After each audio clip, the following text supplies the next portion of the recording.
तात्या, नमस्कार करते. नाही नाही, असं नाही करायचं पोरी, असं नाही करायचं. अगं प्रत्येक मुलीच्या आयुष्यात असतं माहेर सोडून सासरी जाणं. तात्या, पण या तात्या केळशीकरांच्या हातून जर काही पुण्य घडलं असेल तर ते सारं पुण्याला लावून आज तुला मी आशीर्वाद देतो पोरी. आज आज माहेरच्या ओढीनं तुझा पाय अडतोय. पण उद्या तुला सासरी एवढं सुख मिळो की माहेरची तुला आठवण सुद्धा येऊ नये. तात्या, जा बेटा, जा सुखी राहा, जा.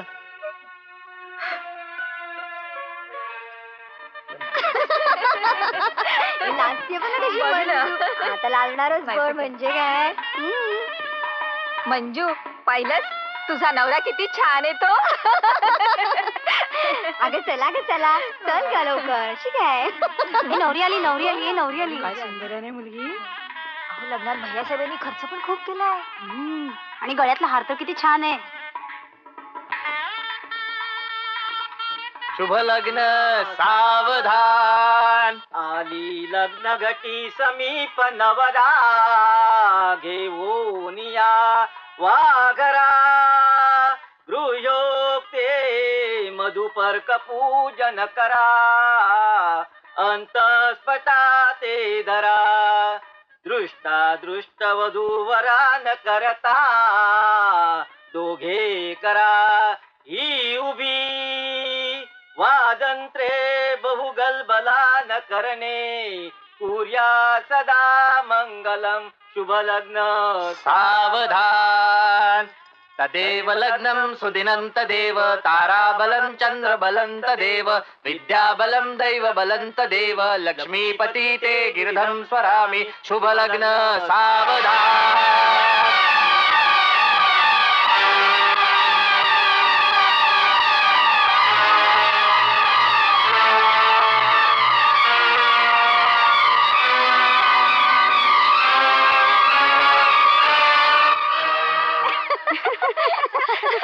कशी वाटली सजावट.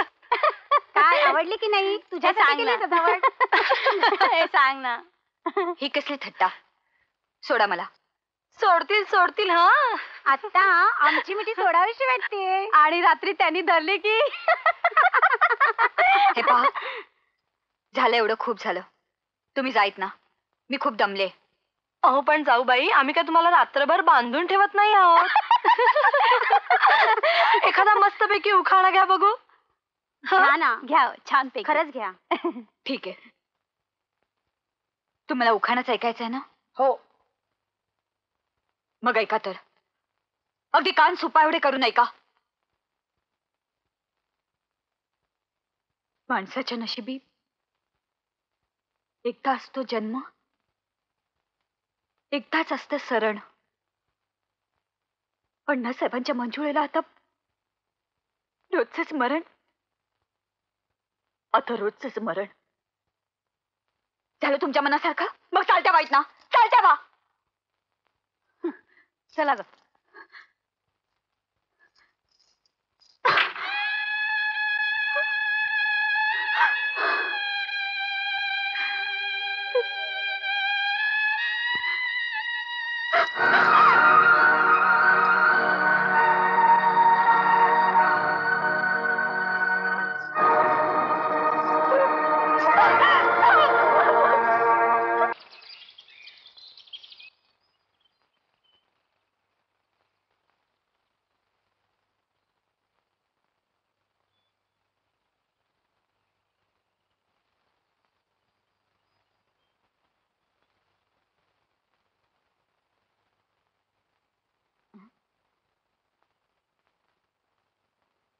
कोण तुम्ही? माझ्या खोलीत का आलात? मला ओळखलं नाही सुनबाई. अगं मी लक्ष्मीबाई, तुझी सासू. माझ्या सासूबाई? हो हो. चालत्या बा इथून. इथे का आलात? काय हो, कुठल्या जन्मीचे वैर साधलं? तुमच्या श्रीमंतीच्या पोकळ बढाया सांगून तुम्ही माझ्या भोळ्या बाबड्या बापाला बनवलं. पण काय हो, तुम्ही एक स्त्रीच आहात ना? तुम्ही वागला असता तुमच्या लेकीशी असं? बांधलं असतं तिला कोणा पांगळ्याच्या गळ्यात? सांगा सांगा ना. माझं ऐकून तरी घे सुनबाई. अगं झाल्या प्रकारात माझा किंवा माझ्या अण्णाचा काडीचा सुद्धा दोष नाही ग. अगं अगदी कुलदेवतेची शपथ घेऊन सांगते मी. जाऊ द्या सासूबाई, उगाच खोट्या शब्दा घेऊन कुलदेवतेला कशाला विटाळताय. पण एक गोष्ट सांगा तुमच्या पांगळ्या मुलाला, आणि तुम्ही लक्षात ठेवा, आता तो काय नाही राहिला. मी आजच वकिलाकडे जाणार आहे. शक्य तितक्या लवकर मला घटस्फोट मिळवायचा आहे. काय बोलते सुनबाई, आपल्या घराण्याची आबरूशी बेशीवर टाळणार आहेस तू? माझं आयुष्य बर्बाद करण्याआधी याचा विचार करायला हवा होता तुम्ही. मी तर कायमची दुःखी झालेच आहे, पण माझं वाटोळ करणारा नाही मी सुखाने जगू देणार नाही.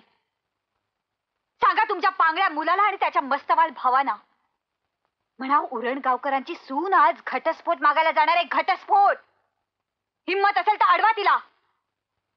आणि आता तुम्हीही जा इथून. वयस्कर आहात, उगाच माझ्याकडनं अपमान करून घेऊ नका. जा.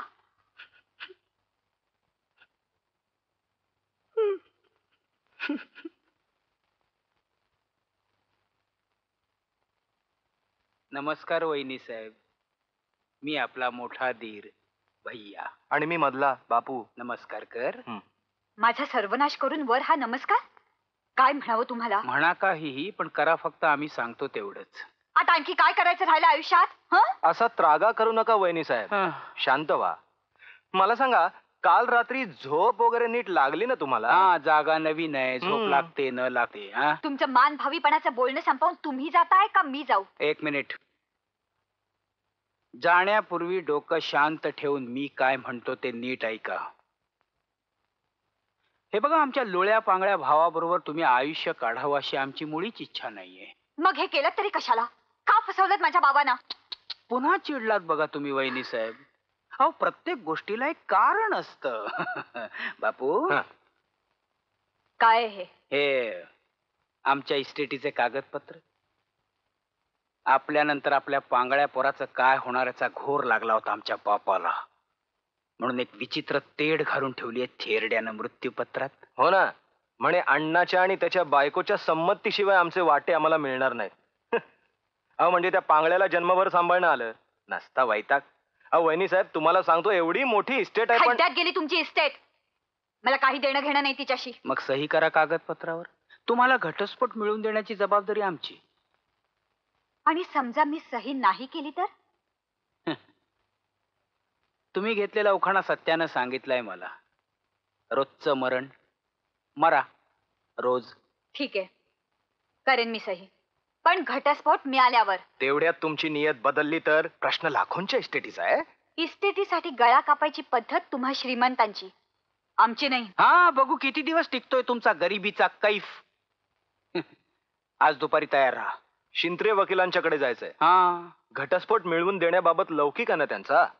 राहाल ना तयार? हो, नाहीतर तोपर्यंत मत बदलेल मृत्यूपत्र वाचून. पैसा पाहिला नाही ना कधी बाप जन्मात, म्हणून मग... आमच्या बापजाद्यांची काळजी तुम्ही करू नका भैयासाहेब. नाही, त्यांची ते करतील. ठीक आहे, जाईन मी वकिलाकडे. I C. फार मोठा अन्याय झालाय तुझ्यावर. या अन्यायामुळे तुझ्या मनाला होणाऱ्या यातना, क्लेश मी समजू शकतो. तुला नक्कीच न्याय मिळेल. माणसानं कायदा आणि व्यवहार हा भावनेच्या तराजूत तोलायचा असतो. तुला सांगतो, बाबासाहेबांच्या जमान्यापासून गेल्या 2 पिढ्या मी या उरणगावकर फॅमिलीला फार जवळून ओळखतो. अण्णा तर फार लहान होता, अत्यंत गुणी, सालस. आता तुझ्या धीरांच्या एक एक प्रतापांकडे बघितलं की असं वाटतं की या भांगेच्या जोडीत तुळस कुठनं आली. या अपंगत्वाच्या शापामुळं अण्णाचं आयुष्य पार उद्ध्वस्त झालंय. अपघातानं का होईना, पण अण्णाच्या आयुष्यात तू अचानक आलीस आणि असं वाटलं की अण्णाच्या या विराण वाळवंटी आयुष्यामध्ये एक अमृताचा झरा खळखळ व्हायला लागलाय. तुला सांगतो पोरी, अगं स्त्रीच्या मायेच्या पदरात इतकी प्रचंड ताकद असते की ती साऱ्या विश्वाला आपल्यात सामावून घेऊ शकते. अगं मग अण्णाची काय कथा? हे बघ, अण्णाच्या दुखऱ्या मनावर आपल्या मायेची पाखर घाल. माणूस की तुझी गुलाम होऊन राहील. ठीक आहे, आता फक्त माझ्या एका प्रश्नाचं उत्तर द्या. उभा जन्म त्या आगीत जाळायची तयारी आहे माझी. काका, मी मुलीसारखी आहे तुम्हाला. माझ्या जागी जर तुमची मुलगी असती तर काय केलं असतं तुम्ही? कोणता सल्ला दिला असता? आता काय बोलणार? तू मला शब्दातच पकडलंस. ठीक आहे, मी तुला घटस्फोट मिळवून देईन, पण त्याआधी तुला 6 महिने तिथेच राहावं लागेल. का? आणि त्या 6 महिन्यामध्ये दिल जमाईचा शेवटचा सुद्धा आपला प्रयत्न फसला हे तुला सिद्ध करावं लागेल. मग मात्र तुला घटस्फोट मिळवून द्यायची जबाबदारी माझी. ठीक आहे. असा जर कायदाच असेल तर 6 महिने मला तिथे राहिलंच पाहिजे. नमस्कार करते. काय आशीर्वाद देऊ पोरी? सुखी राहा, सुखी राहा.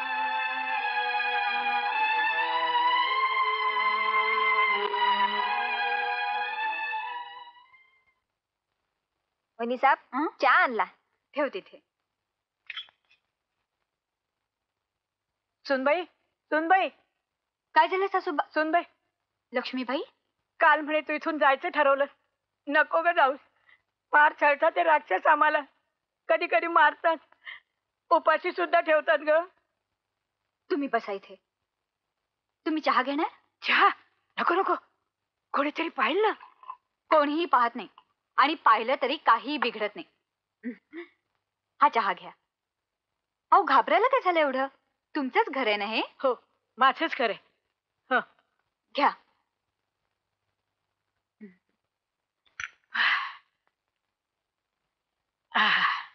छान झाला तुझा चहा सुनबाई. परत कधी लागला तर येऊ मी. देशील मला? तुमच्याच खोलीत आणून द्यायचंय. नुसती हाक मारा तुम्ही. हाक नको नको, मीच येत जाईन. चालेल ना? हो, चालेल ना. सुनबाई, हं? चहा संपला का ग? नाही, आहे ना. आणखी हवाय? नाही, मला नको. थोडासा अण्णाला नेऊ. कशाला कोरड पडली असेल ग त्याच्या. अहो, मग नेऊ म्हणून काय विचारताय? न्या, अवश्य न्या.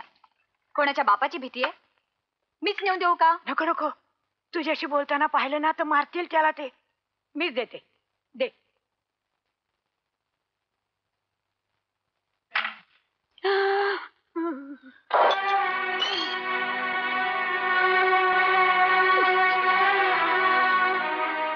जिच्या जीवावर जगताय तिलाच मारताय? तुम्ही माणसं आहात की कोण आहात? तुम्ही अशा रागावू नका बुवा वहिनी साहेब. पण आमच्या मातोश्रींचं हे नेहमीच आहे. हळूहळू पण अशी झकास पट्टी पडवतात एखाद्याला. यांच्या या अशाच बोलण्याला फितला ना आमचा बाप. काय मातोश्री, लेकासाठी चहा चालला होता वाटतं? अहो, पण त्यांना चहा चालत नाही. पथ्य आहे ना. आणि मातोश्री, तुम्ही जिना चढून वर का आलात? कुठे धडपडला असतात तर कायमच्या अधुवून बसला असतात आणि मग हलता सुद्धा आलं नसतं तुम्हाला खोलीतून.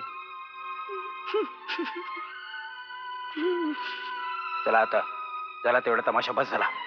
अहो, पण मीच त्यांना सांगितलं होतं चहा घेऊन ते जायला. तुम्हाला नाही कळायचं वहिनी साहेब. श्रीमंतांचे आजार वेगळे आणि गरिबांचे आजार वेगळे. त्या म्हातारीला सहानुभूती दाखवून इथं कायमचा तळ ठोकण्याचा बेत दिसतोय तुमचा. स्वतःवरून दुसऱ्यांना जोखायची सवयच असते काही माणसांना. काही लोकांचं जाऊ द्या, पण स्वतःची बुब्बळ हलू देऊ नका म्हणजे झालं. चला मातोश्री.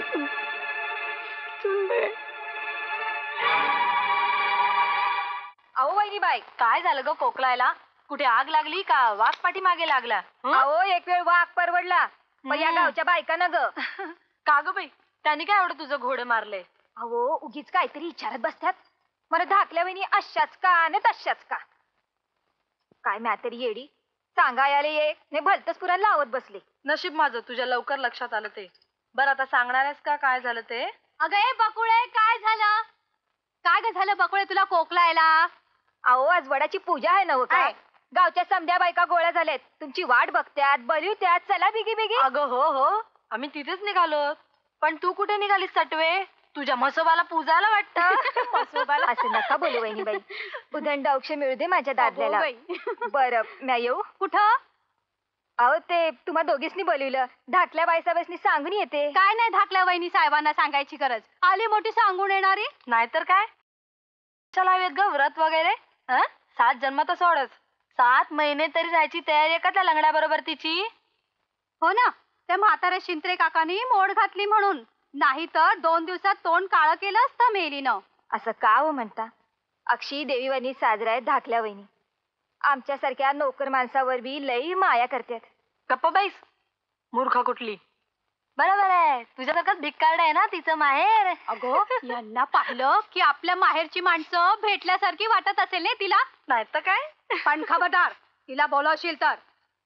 चवाशणीचा सण आहे हा, तिथे असलं मिळमिळ कुंकू हवाय कशाला?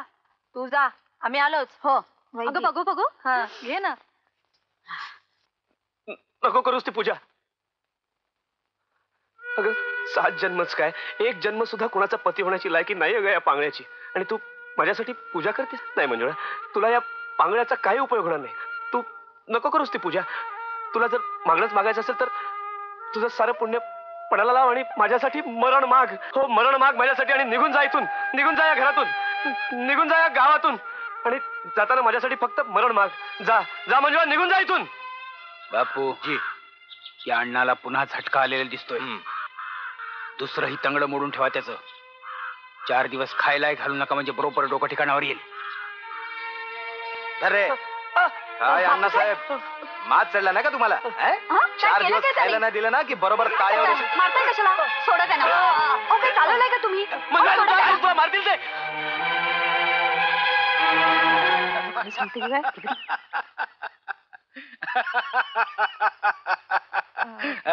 भैयासाहेब, हा, अण्णासाहेबांनी जेवण देऊ? ठेव तिकडे, ठेव. तुझा भूक लागली, जेवणार?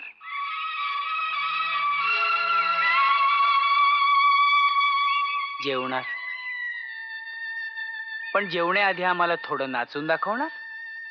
बापू, नाचून दाखवणार.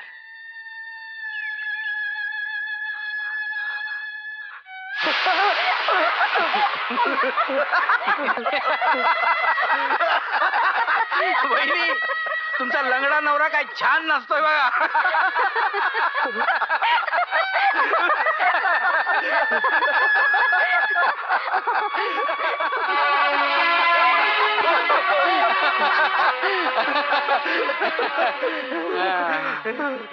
बापू जी भैयासाहेब. नाच संपला. अरे बापू, किती वेळ नाचवशील त्याला? काही जेवायला वगैरे देणार आहेस की नाही? जी दे. घे अण्णा, घे घे लवकर घे. घे. आमचं नाही एवढं, नाही एवढं. मग हा तुझ्या भिक्कारड्या बायकोचा. घे अण्णा, घे घे घे ना. धाव पळ. अरे अण्णा, घे घे लवकर. घे घे. सोनं पाहिजे, चांदी पाहिजे, इस्टेटीतला पैसा पाहिजे. अरे हा घास भैया साहेबांचा. कोण आहे? कुशा भाऊ?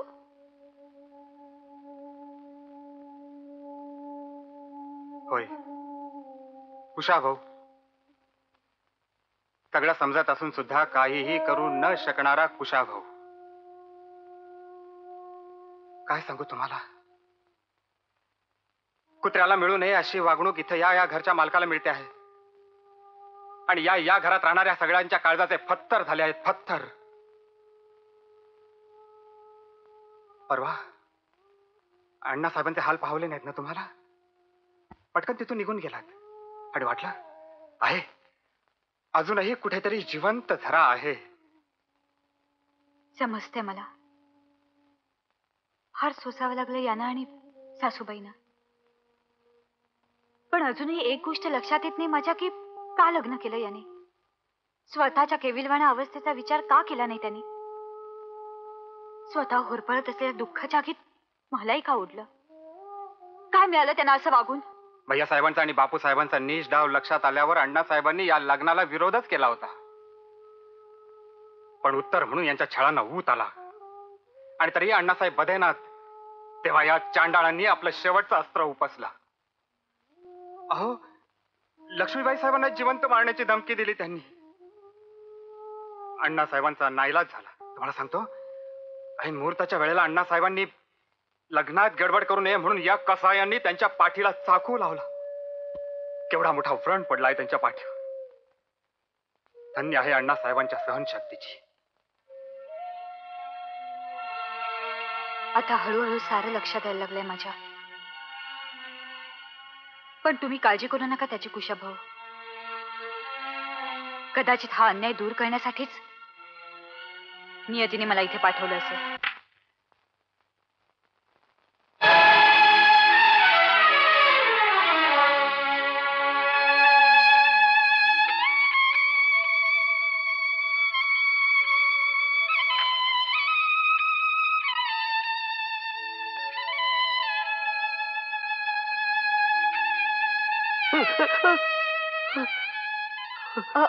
अहो असं काय करताय? तू घाबरू नका. नाही म्हणजे तुम्ही मला तूच म्हणा. तुमची बायको आहे मी. बायको? तुमच्या पाठीवरच्या व्रणाने सारं काही सांगितलंय मला. खरंच खूप सहन केलं होतं तुम्ही, म्हणूनच मी. नाही नाही म्हणजे मी कसाही नाहीये ग. मला तुझं आयुष्य बर्बाद करायचं नाहीये. अन्यायाचं तण वर्षानुवर्ष माजलंय या घरात. ते सारं उखडून उपटून फेकून देणार आहे मी. मग या झुंजीत माझं आयुष्य संपलं तरी मला त्याची पर्वा नाही.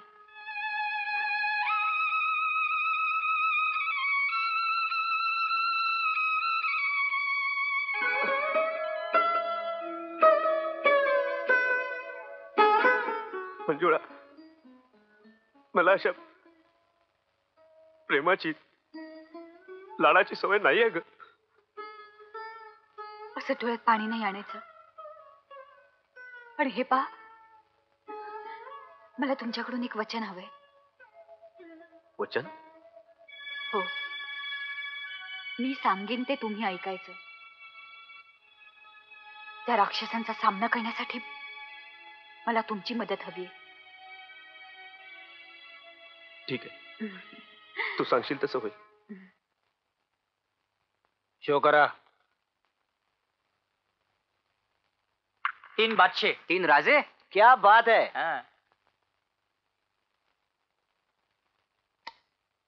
काय भैया साहेब आज सारखे हरताय. 9 लाख. नशीब बिशीब असल्या फालतू गोष्टींना मी महत्व देत नसतो. लहर आली की बटकी सारा मी नशिबाला खेचून आणत असतो, समजलं? लवकर वाटा. 1000. एवढी कमी चाल काय करताय? माझे 5000. तुमचं काय बापूसाहेब? पॅक. हे 10,000. माझी 10,000ची चाल. पॅक. मी पॅक. माझे 15,000. नहीं नहीं भैया साहब, कैश. रोकड़ा चाहिए, रोकड़ा. एवढा सुद्धा विश्वास नाही भैया साहेबावर. भैया साहेब, प्रश्न विश्वासाचा नाही, पण खेळाची मजा जाते ना. एवढा कसला विचार करताय भैया साहेब? मागवा ना पैसे. ठीक आहे बापू, कुशाभाऊकडे जा आणि मी 25,000 रुपये मागितलेत म्हणून सांग. जी. भैया साहेब, आपल्या वेळी काय पार्ट्या व्हायच्या ना. गेले ते सोनेरी दिवस. भैया साहेब, पैसे नाहीये. म्हणजे पैसे द्यायला नाही म्हणते कुशाभाऊ. त्याची ही हिंमत. हरामखोराच मरतोय माझ्या हातनं. काय रे कुशा, बसून बसून माजलास काय? माझा निरोप नाही मिळाला तुला? हरामखोर साला. मला का उगीच शिवाय घालताय मालक? मी नोकर माणूस, हुकुमाप्रमाणे वाग. कोणाचा हुकूम? या घरात फक्त एकच हुकूम चालतो आणि तो या भैया साहेबाचा. चला आण लवकर पैसे. हे पहा, माझा नाईलाज आहे भैया साहेब. मंजुळा वहिनींनी सगळी कॅश आणि चेकबुक स्वतःच्या ताब्यात घेतली आहेत. यापुढे त्यांच्या परवानगीशिवाय एक छदाम सुद्धा काढता येणार नाही कोणाला. अच्छा, एकंदरीत असा प्रकार आहे तर. तरी म्हटलं सशाचा लांडगा कसा झाला एकदम. काय गये, आमच्या शिध्यावर जगणाऱ्या भटाच्या घरी वाढलीस आणि आता आमचीच इस्टेट लाटायला बघतेस. तोंड सांभाळून बोला भैयासाहेब. तुमच्या वहिनीशी बोलतात तुम्ही, एखाद्या 1.5 दमडीच्या बाजार बसवीशी नाही. पैसे का मिळाले नाहीत याचा जाब हवाय मला. पैसे मिळणार नाहीत तुम्हाला, कारण उरण गावकऱ्यांच्या कष्टाचे पैसे आहेत ते. दारूसाठी आणि जुगारासाठी एक छदामही मिळणार नाही त्यातला. हे एका उरण गावकऱ्याला सुनावणारी तू कोण? लायकी काय तुझी? हे घ्या, नीट वाचा. कोर्ट ऑर्डर आहे ही. या ऑर्डर प्रमाणे तुमचा आता या इस्टेटीशी काहीही संबंध नाही. मी तुम्हाला कोणत्याही क्षणी या घरात बाहेर काढू शकते. आणि नाही गेलो तर? तर तुम्हाला अटक होईल. मी आधीच पोलिसांना कळवलंय. प्रत्यक्ष भैयासाहेब उरणगावकराला अटकेची धमकी. कानाखाली जाळ काढा भैयासाहेब तिच्या. आमच्या घरात राहून आम्हाला बाहेर काढते म्हणजे काय? असं म्हणजे तुम्ही बऱ्या बोलाने ऐकत नाही आहात तर ठीक आहे. आता मला पोलिसांना बोलावण्याशिवाय गत्यंतरच नाहीये. क्षमा करा वहिनी, पण यापुढे आमचा आपल्याला जरा देखील त्रास होणार नाही. पण आम्हाला आमच्या राहत्या घरातून बाहेर काढू नका वहिनी.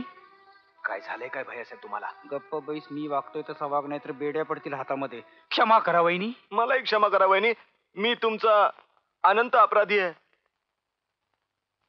ठीक आहे. आता मी काय सांगते ते नीट ऐका. या क्षणापासून घरातील दारू, पायट्या, गाणी बजावणी एकदम बंद. आणि हो, उद्या सकाळी 7 वाजता सगळ्यांना बागेत जमायचंय. बागेत? कशाला? श्रम कशाशी खातात हे शिकवणार आहे मी तुम्हाला. चला चालते वा.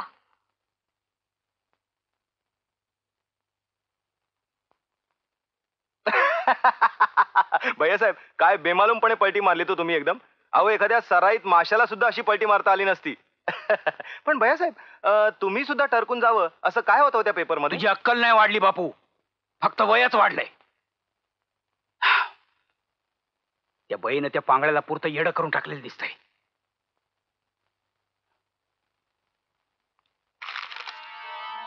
हे 2 पेपर्स म्हणजे कोर्टाची ऑर्डर आहे बापू.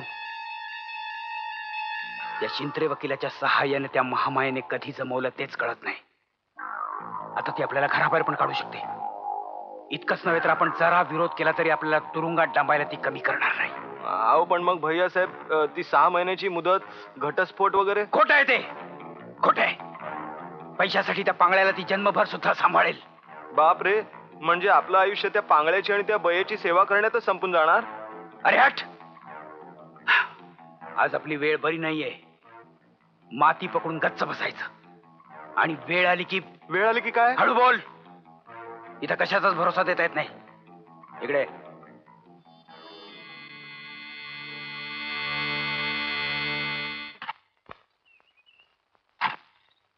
काय भैयासाहेब, झाले का खड्डे खणून? हा, त्या बाजूचे खणून झाले वहिनी साहेब. गोर गरिबांसाठी खणत होतात त्यापेक्षा जरा लहानच आहेत नाही का? ठीक आहे, आता या बाजूचे पूर्ण करा. बापूसाहेब, एवढ्याशा कामाला इतका वेळ? अहो झालं ना वहिनी साहेब, आणि असल्या कामाची मला सवय नाही ना अजून. बापाच्या पैशावर पत्ते खेळणं इतकं सोपं नाहीये ते. आजच्या आज बाहेरची कामं आवरली पाहिजेत. उद्या सगळं घर झाडायचंय तुम्हाला, कळलं? आटपा लवकर.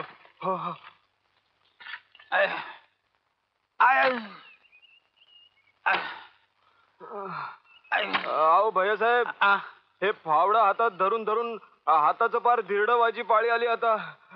तुमचं काय? आमचं काय होणार आहे? आमच्या हाताला इकडे घट्टे पडलेत, ती कुदळ मारून मारून. बसा बसा इकडे.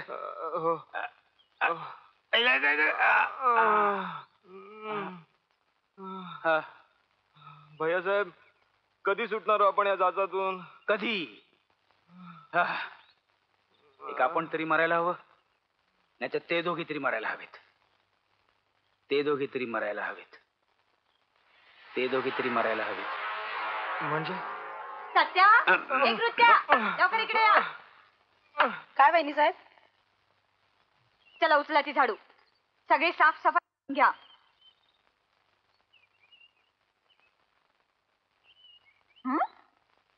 काय गे भवानेनू, कान फुटलेत का तुमचे?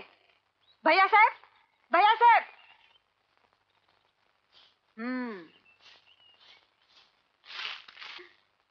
सुनबाई अगदी चांगली अद्दल घडवलीस तू त्यांना. वहिनी साहेब जेवण तयार आहे. बर तू आई साहेबांना घेऊन जा. जी. आणि हो यांच्या कोबड्या पाठवून दे. मी यांना घेऊन येते.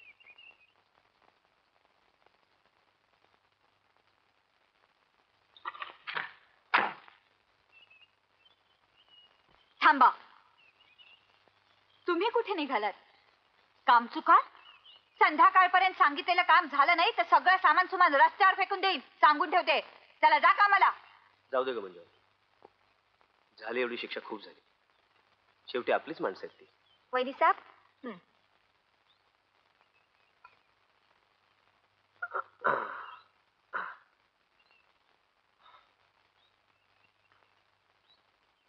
चला बापू भैया जेवायला चला. आम्ही चुकलो अण्णा. आणि आम्हाला माफ करा अण्णा. आम्ही तुम्हाला खूप त्रास दिला. आम्हाला मारा तुम्ही वाटलाच मारा. अरे अरे असं नाही करायचं. तुम्हाला तुमची चूक लक्षात आली ना. खूप झालं. अरे आहे सगळं आपल्या सगळ्यांचंच आहे. उठ चला जेवायला चला. हळू.